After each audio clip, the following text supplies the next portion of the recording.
The subtle art of not giving a fuck. When most people envision giving no fucks whatsoever, they imagine a kind of serene indifference to everything, a calm that weathers all storms. They imagine and inspire to be a person who is shaken by nothing and caves in to no one. There's a name for a person who finds no emotion or meaning in anything, a psychopath. Why you would want to emulate the psychopath? I have no fucking clue. So, what does not giving a fuck mean? Let's look at three subtleties that should help clarify the matter. Subtlety number one, not giving a fuck does not mean being indifferent. It means being comfortable with being different. Let's be clear, there's absolutely nothing admirable or confident about indifference. People who are indifferent are lame and scared. They're couch potatoes and internet trolls. In fact, indifferent people often attempt to be indifferent because in reality, they give away too many fucks. They give a fuck about what everyone thinks of their hair, so they never bother washing or combing it. They give a fuck about what everyone thinks of their ideas, so they hide behind sarcasm and self righteous snark. They're afraid to let anyone get close to them, so they imagine themselves as some special, unique snowflake who has problems that nobody else would ever understand. Indifferent people are afraid of the world and the repercussions of their own choices. That's why they don't make any meaningful choices. They hide in a gray, emotionless pit of their own making, self absorbed and self pitying, perpetually distracting themselves from this unfortunate thing demanding their time and energy called life. Because here's a sneaky truth about life, there's no such thing as not giving a fuck. You must give a fuck about something. It's part of our biology to always care about something and therefore to always give a fuck. The question then is, what do we give a fuck about? What are we choosing to give a fuck about? And how can we not give a fuck about what ultimately does not matter? My mother was recently screwed out of a large chunk of money by a close friend of hers. Had I been indifferent, I would have shrugged my shoulders, sipped my mocha, and downloaded another season of The Wire. Sorry, Mom. But instead, I was indignant. I was pissed off. I said, no, screw that, Mom. We're going to lawyer the fuck up and go after this asshole. Why? Because I don't give a fuck. I will ruin this guy's life if I have to. This illustrates the first subtlety of not giving a fuck. Damn, watch out. Mark Manson just don't give a fuck. We don't mean that Mark Manson doesn't care about anything. On the contrary, we mean that Mark Manson doesn't care about adversity in the face of his goals. He doesn't care about pissing other people off to do what he feels is right or important or noble.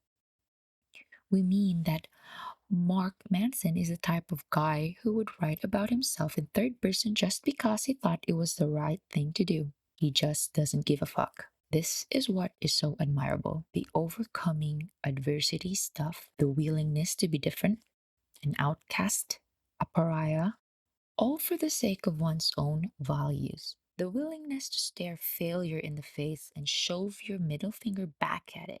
The people who don't give a fuck about adversity or failure or embarrassing themselves or shitting the bed a few times. The people who just laugh and then do what they believe anyway because they know it's right. They know it's more important than they are, more important than their own feelings and their own pride and their ego. They say, fuck it. Not to everything in life, but rather to everything unimportant in life. They reserve their fucks for what truly matters: friends, family, purpose, burritos, and an occasional lawsuit or two. And because of that, because they reserve their fucks for only the big things that matter, people give a fuck about them in return. Because here's another sneaky little truth about life. You can't be an important and life changing presence for some people without also being a joke and an embarrassment to others. You just can't. Because there's no such thing as a lack of adversity. It doesn't exist. The old saying goes that no matter where you go, there you are. Well, the same is true for adversity and failure. No matter where you go, there's a 500-pound load of shit waiting for you. And that's perfectly fine. The point isn't to get away from the shit. The point is to find the shit you enjoy dealing with. Subtlety number two: to not give a fuck about adversity, you must first give a fuck about something more important than adversity. Imagine you're at the grocery store and you watch an elderly lady scream at the cashier, berating him for not accepting her 30-cent coupon. Why does this lady give a fuck? It's just 30 cents. I'll tell you why.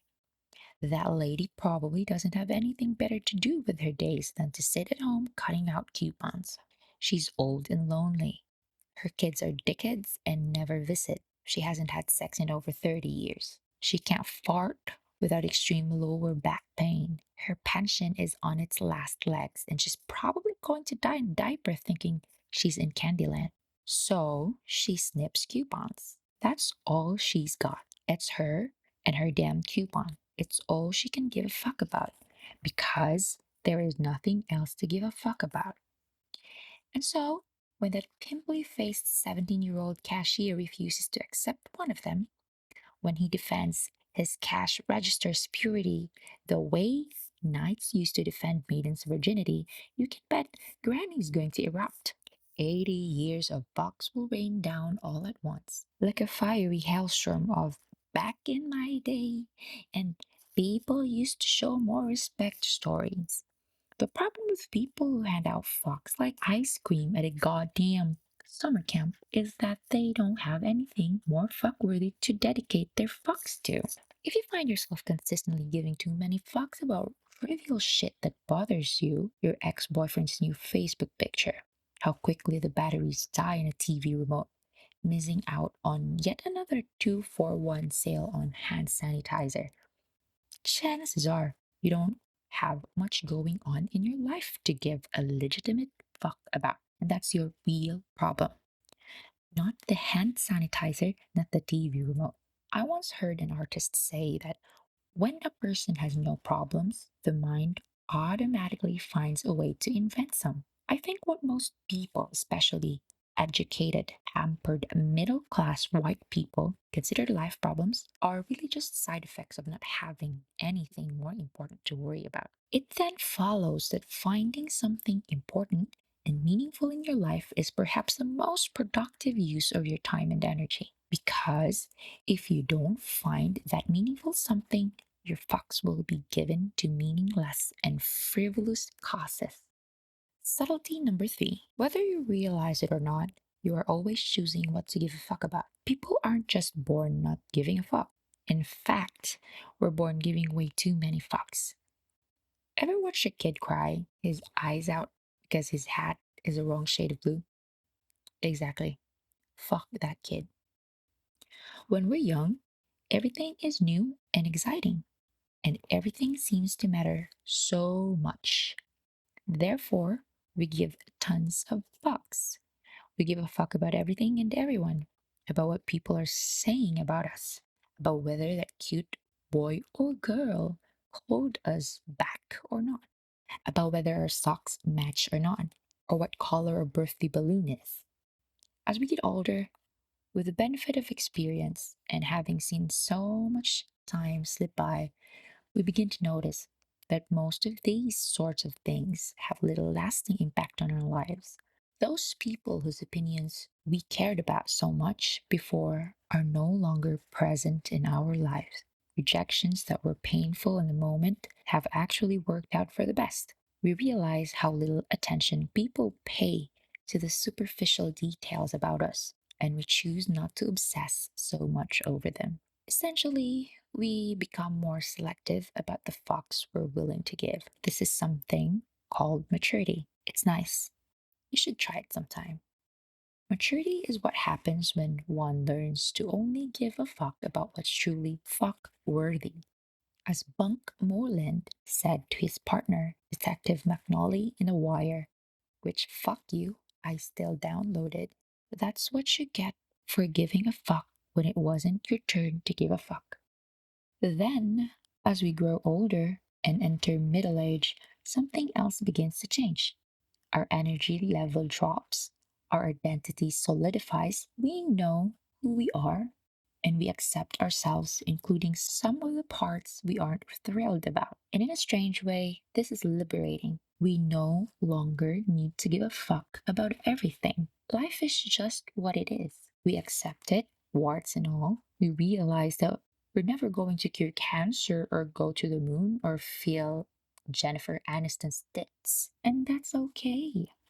Life goes on. We now reserve our ever dwindling fucks for the most truly fuck-worthy parts of our lives, our family, our best friends, our goal swing, and to our astonishment, this is enough.